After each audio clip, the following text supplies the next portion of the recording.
नमस्कार, आप देख रहे हैं आपका favourite show mister chief minister और मैं हूं आपके साथ प्रीति चौहान। हमारा इस खास प्रोग्राम सिर्फ आपके लिए है ताकि आप अपने प्रदेश, अपने सूबे के मुख्यमंत्री के कार्यक्रमों के बारे में जान पाए और इसका सीधा सरोकार आपसे भी जुड़ता है क्योंकि आपके मुख्यमंत्री दिन भर क्या करते हैं, कौन सी योजनाओं में शामिल होते हैं, कौन सी योजनाएं जो कि सीधे आपको लाभान्वित कर सकती हैं, उसके बारे में हम आपको बताते हैं। साथ ही देश भर में मुख्यमंत्रियों का क्या कुछ आज रोटेशन रहा, क्या कर रहे हैं वो, आपके राज्यों के सरकार की कौन सी खबर है, ये बताना हमारा मुख्य मकसद है। और इसी प्रोग्राम के जरिए हम आपको ये बताते हैं कि आपके मुख्यमंत्री क्या कुछ आपके लिए कर रहे हैं। और आज मिस्टर चीफ मिनिस्टर में शुरुआत हम कर रहे हैं प्रधानमंत्री नरेंद्र मोदी से।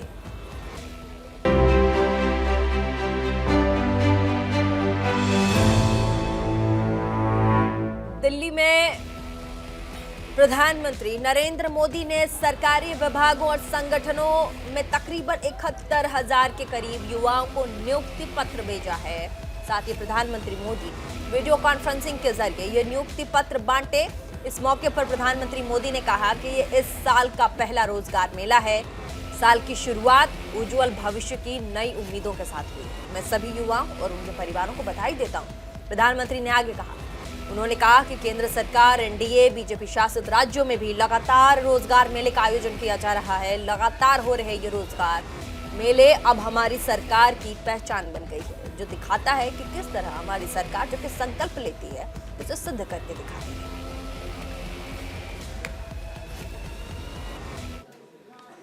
इस साल 2023 का पहला रोजगार मेला है।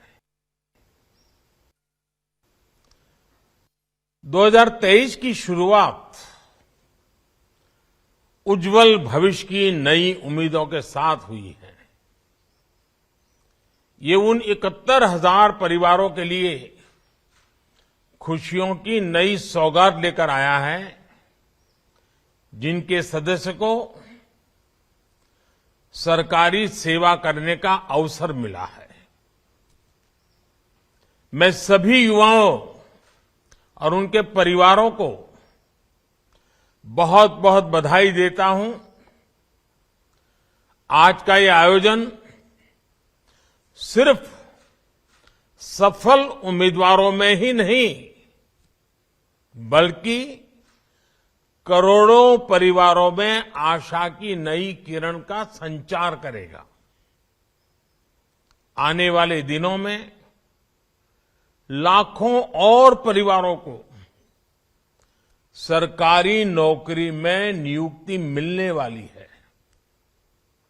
केंद्र सरकार के साथ ही एनडीए और भाजपा शासित राज्यों में भी लगातार रोजगार मेले का सिलसिला चल रहा है, आयोजन किया जा रहा है। कल ही असम सरकार ने रोजगार मेले का आयोजन किया था। मुझे बताया गया है कि आने वाले कुछ ही समय में मध्य प्रदेश, उत्तर प्रदेश, महाराष्ट्र और उत्तराखंड जैसे अनेक राज्यों में रोजगार मेले होने वाले हैं। निरंतर हो रहे ये रोजगार मेले अब हमारी सरकार की पहचान बन गए हैं। ये दिखाता है कि किस तरह हमारी सरकार जो संकल्प लेती है उसे सिद्ध करके दिखाती है। आपको याद होगा, पिछले साल धनतेरस के पावन अवसर पर पहले रोजगार मेले का आयोजन हुआ था। आज मुझे रोजगार मेले में सरकारी सेवा पाने वाले कुछ युवा साथियों से बातचीत करने का भी मौका मिला। उनके चेहरे पर खुशी और संतोष का भाव साफ दिख रहा है।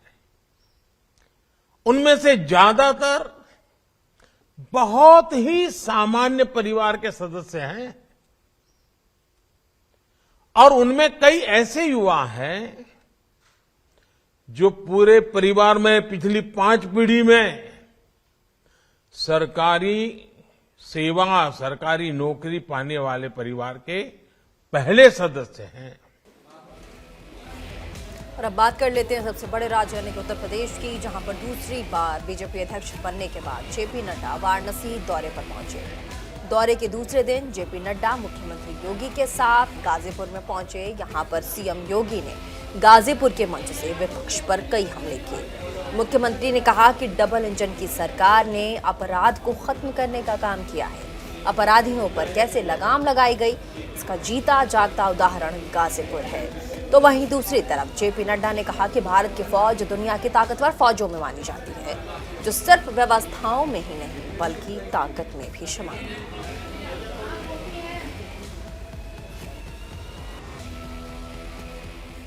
गाजीपुर की पहचान महाराज गादी से रही है।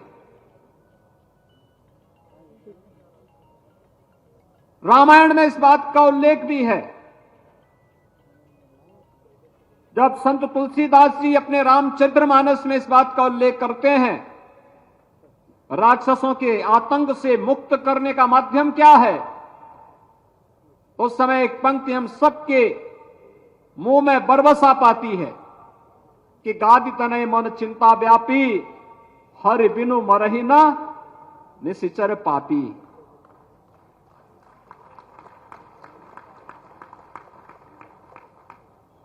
ये माफिया, ये अपराधी, ये आतंकी बिना प्रभु की कृपा से मरेंगे नहीं।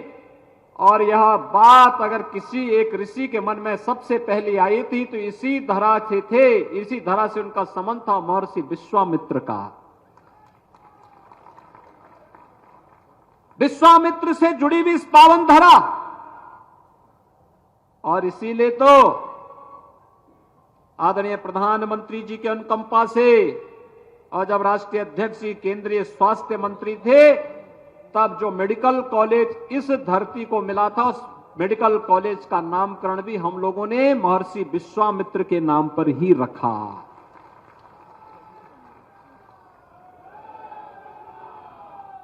भाइयों बहनों, राम हमारी विरासत है। 500 वर्षों की एक लंबे संघर्ष और साधना का सार्थक स्वरूप आज हम सबके सामने आया है। आदरणीय प्रधानमंत्री जी के मार्गदर्शन में, आदरणीय गृह मंत्री जी के मार्गदर्शन में आज अयोध्या में श्री राम जन्मभूमि मंदिर ट्रस्ट के द्वारा भगवान राम के भव्य मंदिर के निर्माण का कार्य अपने अंतिम चरणों की ओर आगे बढ़ रहा है। ये चीजें दिखाती हैं कि विरासत के प्रति सम्मान का भाव क्या होता है, और ये चीज आज हमें वहां देखने को मिल रहा है। काशी में काशी विश्वनाथ धाम, और अभी हम इससे पहले पोहारी बाबा के आश्रम में गए थे, पूर्व सैनिकों के साथ संवाद किया था। संवाद का एक क्रम किस रूप में आगे बढ़ा। गाजीपुर की धरती को तो गौरव की अनुभूति होनी चाहिए कि ऋषियों, मुनियों, संतों, तपस्वियों और सैनिकों की ओज और तेज से, साधना से पवित्र धरती पर आप सबको जन्म लेने का सौभाग्य प्राप्त हुआ है। और आज भारतीय जनता पार्टी के राष्ट्रीय अध्यक्ष जी, डबल इंजन सरकार के द्वारा जो कार्य हुआ है, सरकार और संगठन ने मिलकर के जिस प्रकार का कार्य किया है, जो परिवर्तन दिखा है, एक और विकास का कार्य बिना भेदभाव के, शासन की योजनाओं का लाभ बिना भेदभाव के, और दूसरी तरफ सुरक्षा के लिए खतरा बने हुए पेशेवर अपराधी और माफियाओं के साथ किस प्रकार की कार्रवाई होनी चाहिए, उसका जीता जागता उदाहरण तो आपका ये गाजीपुर की ही धरती बना है। इससे पहले बीजेपी के राष्ट्रीय अध्यक्ष जेपी नड्डा ने सूबे के मुखिया योगी आदित्यनाथ के साथ काशी विश्वनाथ धाम के दर्शन किए और बाबा विश्वनाथ का आशीर्वाद भी लिया। उससे ठीक पहले काल भैरव के दर्शन पूजन भी किए। इस दौरान मुख्यमंत्री योगी आदित्यनाथ उनके साथ मौजूद रहे। इन दोनों ही वाराणसी की गलियों में दोनों ही घूमे, कुल्हड़ में चाय का लुत्फ भी उठाया। हम आपको यहाँ बताते चलें कि बीजेपी अध्यक्ष जेपी नड्डा गुरुवार शाम लाल बहादुर शास्त्री अंतर्राष्ट्रीय हवाई अड्डा बाबतपुर पहुंचे। यहाँ पर मुख्यमंत्री योगी आदित्यनाथ, उप मुख्यमंत्री केशव प्रसाद मौर्य, बीजेपी प्रदेश अध्यक्ष भूपेंद्र सिंह चौधरी ने उनका भव्य स्वागत किया था।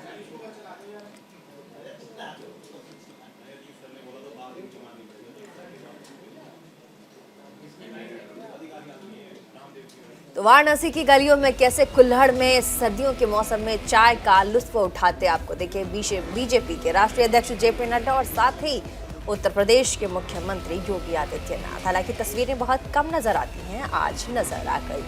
अब बात उत्तराखंड की राजधानी देहरादून में मुख्यमंत्री पुष्कर सिंह धामी ने सचिवालय में जोशी मठ में चल रहे राहत कार्यों की समीक्षा की है।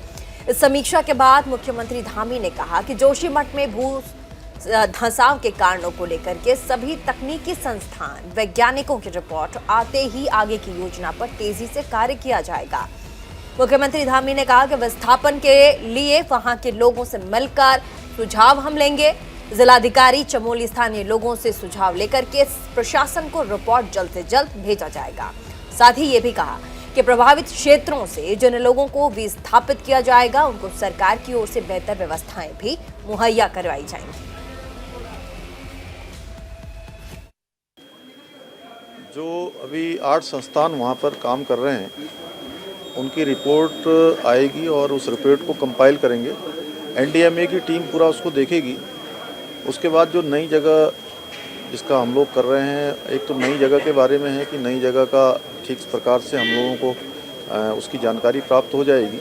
इसके साथ साथ किन कारणों से वहाँ पर ये हो रहा है यह भी, और जो राहत के काम चल रहे हैं उनकी समीक्षा की है उसमें, और स्थानीय लोगों के साथ जो कमेटी बनाई है डीएम ने, उनके साथ मिलकर नई जगह की तलाश और मुआवजे से संबंधित जितने भी प्रकरण हैं उस पर उनकी राय लेकर हम आगे बढ़ेंगे। और हमारा यह भी है कि नया जो शहर बसाना है वह भी सबकी सहमति से उस पर भी काम करना है।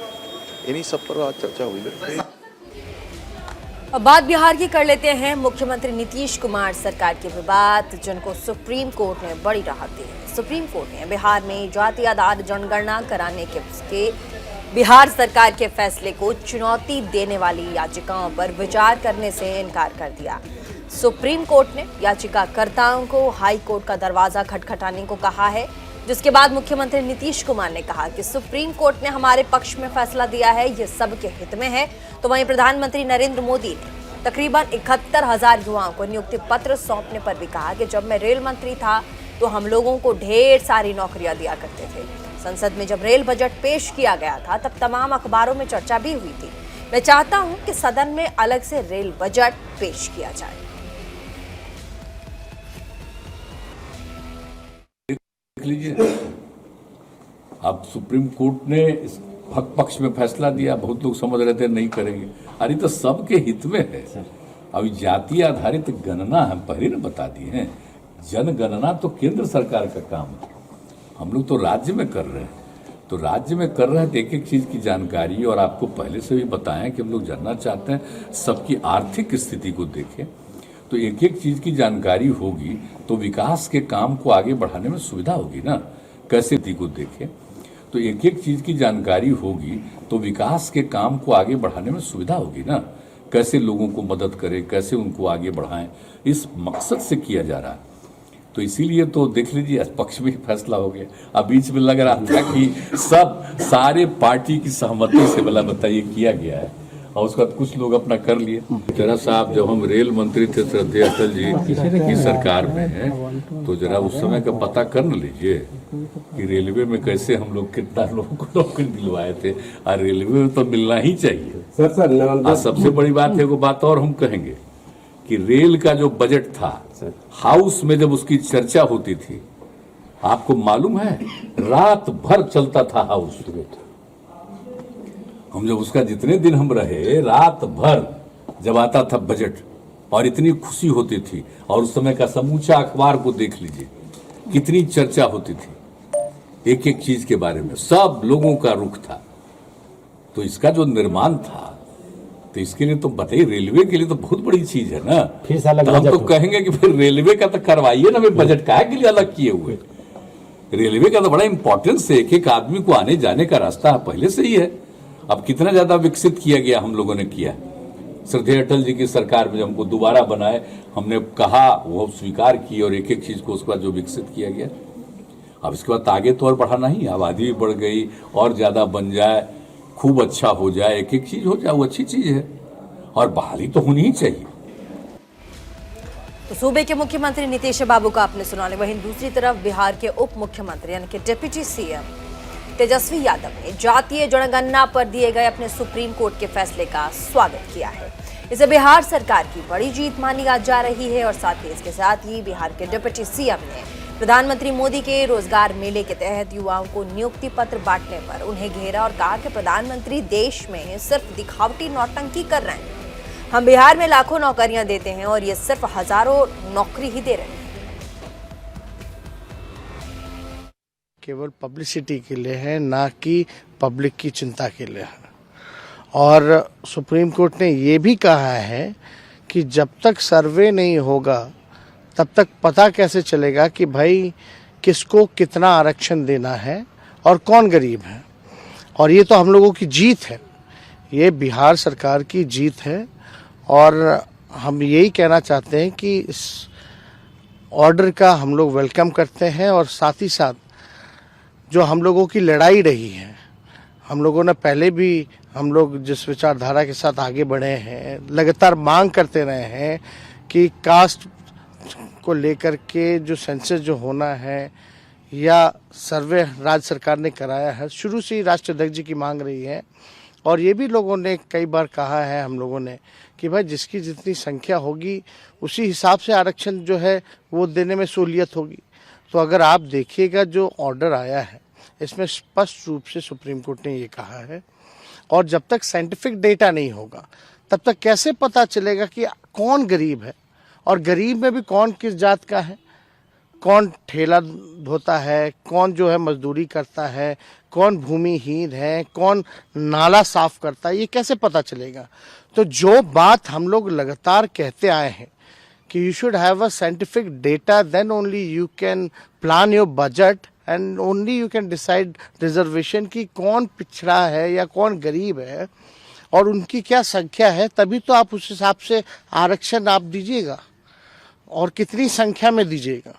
तो ये तो राज्य सरकार के इंटरेस्ट में, और हम तो मांग करेंगे अगर ऐसा डिसीजन आया है तो भारत सरकार की नींद खुले और भारत सरकार जो है पूरे देश में जो है कास्ट सेंसस जो है वो कराने का काम करे। कास्ट सेंसस के साथ इकोनॉमिक वाइज भी आ जाएगा। जो हम लोग बिहार में करा रहे हैं वो केवल कास्ट ही नहीं है, उसमें गरीबी का भी पता चलेगा, उसमें लोगों की आर्थिक स्थिति भी पता चलेगी। और अभी पहला चरण का शुरुआत हो गया जिसमें हाउस होल्ड्स कितने हैं उनकी हाउस काउंटिंग चल रही है। सेकेंड फेज में पूरी प्रक्रिया जो है पूर्ण कर ली जाएगी, तो लगभग 4 से 5 महीने में सारा ये काम जो है कास्ट बेस्ड सर्वे ये हो जाएगा। तो हमारा मांग है कि भारत सरकार पुनः इस पर विचार करे, क्योंकि जब तक साइंटिफिक डेटा नहीं होगा तब तक यू कैन नॉट डिसाइड। अभी आप अंधे हो करके किसी को भी कुछ भी दिए जा रहे हैं, तो ऐसा नहीं होना चाहिए। आप बिहार की आबादी लगभग 12 करोड़ 13 करोड़, हम लोग का कमिटमेंट है 10 लाख केवल सरकारी नौकरी देने का, और लगभग हजारों की संख्या में नियुक्ति पत्र हमने बांट दिया और लाखों के संख्या में हम लोगों ने पद का सृजन किया है कैबिनेट से। और आप समझिए कि भारत की आबादी कितनी है, 100 करोड़ से भी ऊपर है। और वो रोजगार मेला में कितने लोगों को नियुक्ति पत्र देंगे? टोटल 75,000 कितना? तो हम तो यहाँ लाखों में कर रहे हैं, एक राज्य में, वो पूरे देश में केवल दिखावटी नौटंकी कर रहे हैं। और अब बात पंजाब की। यहाँ पर पटियाला में करोड़ों की लागत से बन रहे नए बस अड्डे का मुख्यमंत्री भगवंत मान ने निरीक्षण किया। इस मौके पर मुख्यमंत्री मान ने अधिकारियों को काम में तेजी लाने और साथ ही 1 अप्रैल तक बस स्टैंड का काम पूरा करने के निर्देश दिए। इससे जल्द से जल्द बस स्टैंड लोगों को समर्पित किया जा सकेगा। इसी दौरान मुख्यमंत्री भगवंत मान ने वेरका कंपनी पर कहा कि वो कंपनी को अंतर्राष्ट्रीय स्तर पर लेकर जाएंगे और साथ ही इसके लिए काम भी लगातार किया जा रहा है।